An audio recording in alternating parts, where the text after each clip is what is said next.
What would One Piece be like without Luffy? Right, totally different. And that's how it went down, that the captain of the Straw Hats faced many dangers on his adventure, and also some tough enemies every once in a while. He usually wins, but sometimes he also lost a fight. That's why we are looking at all of Luffy's losses today.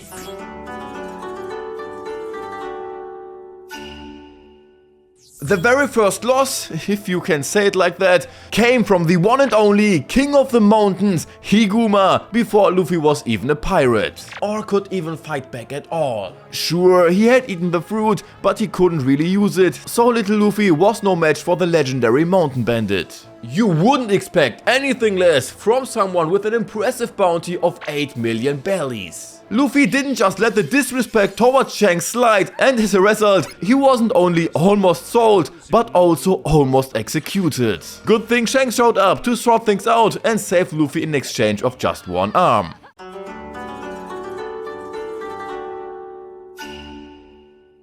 Back then, he was almost unbeatable thanks to his Logia. Today, he's an honorable man who constantly gets his ass kicked in the new world. On Dogtown, Luffy ran into old faces like Buggy the Clown or Elvida, but also some new ones like Smoker. Right after Luffy got his first 30 million belly bounty for beating Buggy, Don Creek and Arlong, the Straw Hats got to Dogtown and met our smoky friend from the Marines, who seriously is a really cool character. 悪いな。俺のズボンがアイス食っちまった。今度は5段を買うといい。 His original plan was to watch Luffy's execution and then capture Buggy and the others, but it got ruined by a huge lightning bolt that Enel couldn't have done better. And Luffy smiled in his final moments, which reminded Smoker of Goldie Roger, which blew him away so much that he swore to never let him get away. He even chased him all the way to fucking Alabasta, only to find out that they weren't actually bad guys. And they even saved his life there. But before that, he caught Buggy and the others easily on Lockdown, and even caught up thanks to his smoke mobile with Luffy and Sanji. And since Smoker with his Logia smoke power was untouchable for Luffy, he had an easy time capturing him until Daddy Dragon showed up and blew away Smoker's victory. In the anime, it was a fair 1-on-1, while in the manga, Sanji also got defeated by Smoker. 世界は我々の答えを待っている。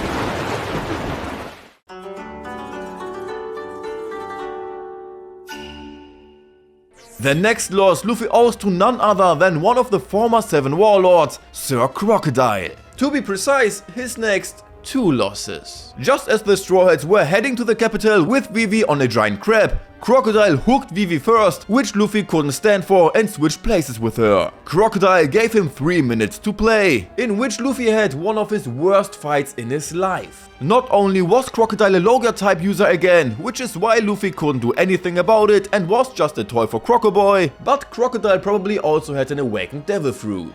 悪魔の実の能力は使い方と訓練次第でいくらでも強い戦闘手段になる。 能力だけにかまけたそこらのバカとは俺は違う。 Even eating him didn't work! Instead, Luffy got a small hole in his stomach from which he somehow recovered, and what's more important, he figured out that he could touch him if he wet his hands with water. てめえのような口先だけのルーキーなんざいくらでもいるぜ。麦わらのルフィ。 With Nico Robin saving him from the quicksand and maybe a magic bean, he went with Pell and some water for round 2. And thanks to the water, he was able to land some hits on Crocodile and corner him a bit. Crocodile probably even thought Luffy had Haki. Because he would be helpless without the water, he drank the water, turned into Water Luffy, who lost some water because of the hole in his body. So the hole was still there, but it didn't bother Luffy at all. That's pretty badass. With the new water balls and the wet crocodile, he finally gets a taste of his own medicine. That's why he turned the whole ground into dust, caught Luffy and sucked him out completely.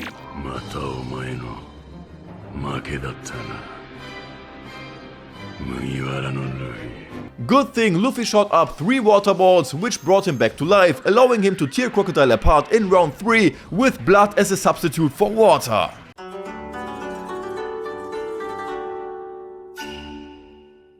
To call that a loss is pretty hard, I gotta admit. Because after the fight, Luffy wasn't knocked out or anything. Klar, er steckte mit seinem Kopf in einem Stein und war wegen der Goldkugel etwas gehandicapt, but he could keep going easily after his head was pulled out of the rock. In the fight itself, Luffy showed up Enel pretty good because of his immunity to lightning. Enel had fried Sanji, Gunfall, Robin, Zoro and more, but it didn't work on Luffy. That's why he gave him a crash course in observation haki as a reward, which Luffy tried to copy right away. As a reward, he gave him some gold and threw him off the ship. But he immediately came back up to the sky with Nami to return the gold to him.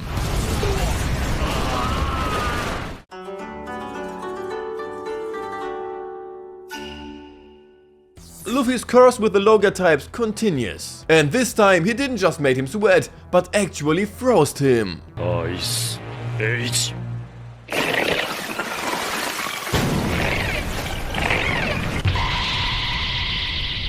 When they ran into Aokiji after the Davy Back fight, things were chill. He iced over the ocean so Tonji could reunite with his people, and he intended to let the Straw Hats go. But then he changed his mind because of Nico Robin and being a Marine Admiral and all of that. So he decided to cool down the monster trio and put Robin on ice. Luffy knew all too well, having lost to Logia users before, that his entire crew would be in trouble if they faced Aokiji together. That's why he negotiated a one-on-one battle where Aokiji dealt not only Luffy but the entire Straw Hat crew their most devastating defeat. Especially because they were dependent on his mercy and Luffy couldn't find a way to turn the tables in his favor.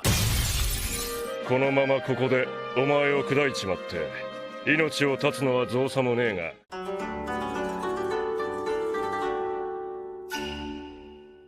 One of the most epic battles in all of One Piece is the rematch between Rob Lucci and Luffy. They all went all out to rescue Robin from the world government. They officially waged war on them, took down the CP9 and pulled off the impossible. Even Luffy thought he was done for when he was lying on the floor beaten and only got back up thanks to Usopp's motivational speech, which was so powerful that even Belo Betty could take some notes from it and finally beat the cat guy.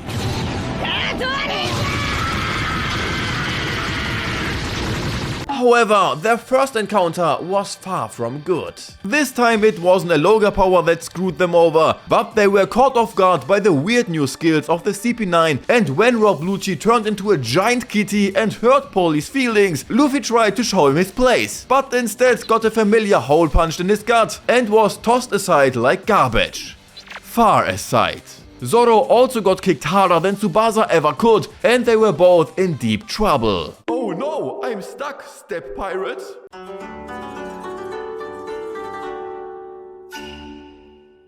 The Straw Hats had already faced Bartholomew Kuma on Thriller Bark, where they barely escaped thanks to Zoro's heroic act.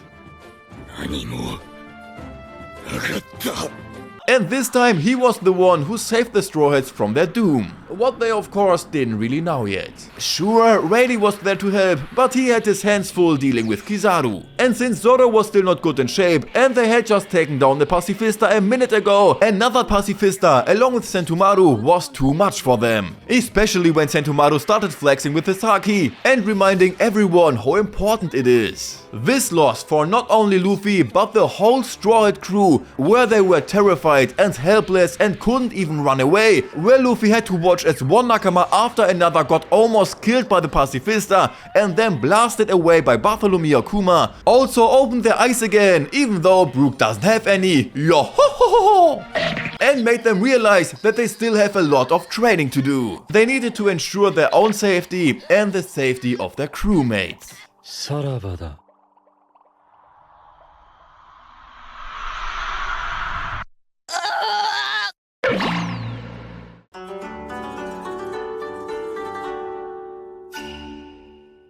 Magellan may not have a Logia fruit, but his devil fruit power is truly toxic. No one ever tried to break into Impel Down before. You would have to be seriously mentally disturbed to choose Magellan as your opponent. And yet there were two who took on the challenge. Luffy and later Blackbeard both had absolutely no chance against him. Blackbeard had some prior planning because he met Shiryu before and went over the strategy with him, but Luffy was way in over his head. The Honorable Bonchan even warned Luffy about Magellan, as if the trauma at Sapaodi wasn't enough. Luffy also realized in Impel Down that he was way too weak. He managed to land a bazooka, but other than that, Magellan toyed with him and just waited for the poison to kick in and make Luffy helpless. Those huge hydras are hard to dodge, and without any knowledge of Haki, you're screwed by the poison. He's also the only one who didn't lose in a rematch. When Magellan followed the prisoners like Terminator and took them down one by one until he caught up with them and beat Blackbeard, then Ivankov, and then Izuma right after, Luffy had to buy some time with Mr. 3's wax. It started off well until he unleashed his secret weapon against even the wax was useless. 苦しみ、そして本物の地獄へ落ちろ。 No one knows how a fight would go down today with Haki and all that stuff, but one thing is certain, Magellan is an absolute beast.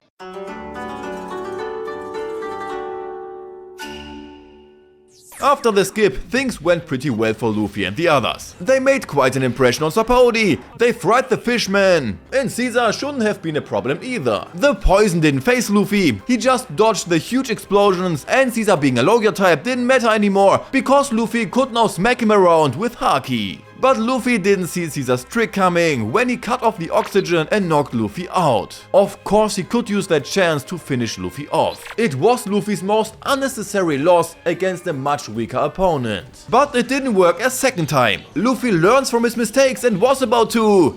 Yeah, okay, that got interrupted. But the third time they met, Luffy messed up Caesar's face real bad. 舐められたもんだぜ。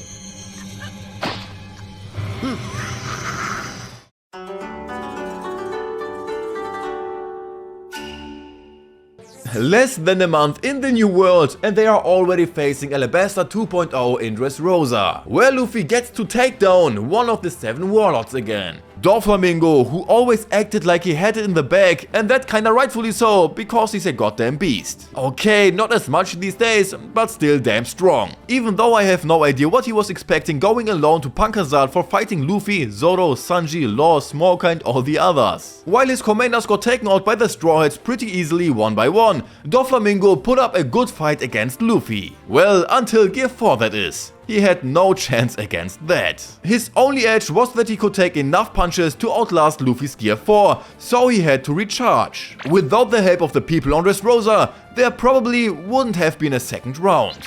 But there was, and that was the end of Doflamingo's tyranny. 後悔させてやる。麦わら。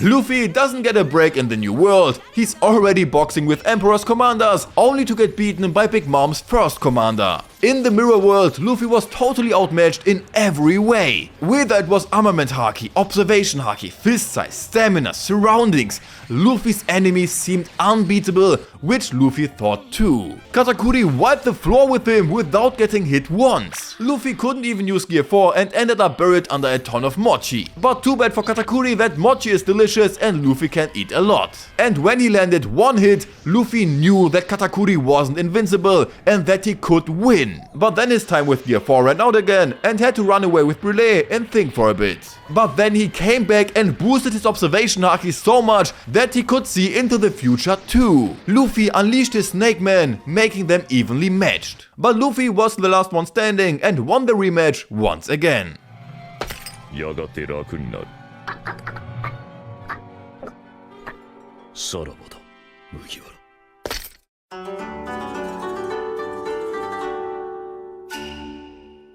If an Emperor's top guy was such a challenge and gave Luffy such a hard time, how tough would a fight against an Emperor be? We saw that on Wano, where things didn't go so well for Luffy. And not just once or twice, but 3 times. But hey, not just Luffy met his match against that drunk jerk. The first time, Luffy caught the drunken Kaido from above, and when Luffy got mad, he went all out on Kaido without him fighting back. But even in Gear 4, that was nothing more than a nice Thai massage for Kaido. Unlike Kaido's power, who knocked Luffy out with one hit of his club. The fun continued on the rooftop. Luffy ran out of steam again because of Gear 4, had to be guarded for a bit until Luffy tried a one-on-one with Kaido, got so strong that Kaido actually felt his punches this time, but it didn't make a difference. お前の首を切って勝利宣言すべきだったんだ。みんながお前の勝利を信じ続けちまうだろう。 The gap in experience and haki is just too big. Saved by the hard pirates and some food from Caribou, Luffy flew back to Kaido on Momo to try it a third time. It worked with Crocodile after all. It looked incredibly promising here too, to the point where even Kaido was having fun. But the fun ended when a CP0 agent grabbed Luffy, distracted him and allowing Kaido landing the final blow. Luffy would have lost anyway, but with that he took a direct hit and died from it. But even death couldn't stop Luffy, and so he came back one more time to use Kaido as a jump rope with Gear 5 and beat him for good. 何の王になるだと？小僧。 Yeah, Luffy lost a lot, but he always learned from his mistakes and came back stronger each time to set things right again. And that's exactly what makes him the future king of the pirates. That's all of Luffy's losses on his whole adventure. Will he lose again after Wano, or has he overcome the biggest challenges? And what do you think was his toughest loss? Let me know in the comments. And that's it for this video. I hope you enjoyed. Catch you later and take care, my friends.